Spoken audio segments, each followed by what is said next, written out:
एक छोटे से गांव में सूरज और सिया रहते थे। वे बचपन से ही साथ बड़े हुए थे। स्कूल जाने का रास्ता, नदी के किनारे और मेले में घूमने के हर पल उनकी यादों से भरे थे।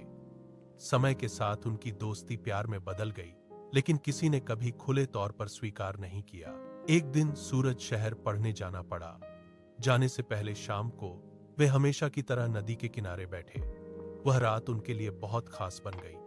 चांदनी की हल्की रोशनी में उन्होंने एक दूसरे की आंखों में अपनी भावनाएं पढ़ीं। विदाई के उस क्षण में वे करीब आए।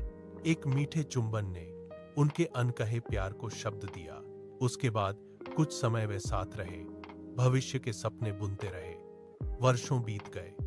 सूरज शहर में सफल हुआ, लेकिन उसका मन हमेशा गांव में ही अटका हुआ था। कभी कभी वह उस रात को याद करता था, सिया की मुस्कान, वह चुंबन और साथ बिताए पल। उन यादों ने उसे कभी खुश किया, कभी पागल जैसा बना दिया। उसने कई बार फोन करने की कोशिश की, लेकिन सिया की आवाज सुनने की हिम्मत नहीं जुटा सका। एक दिन वह अचानक गांव लौट आया। सब कुछ वैसा ही था, लेकिन सिया दिखाई नहीं दी।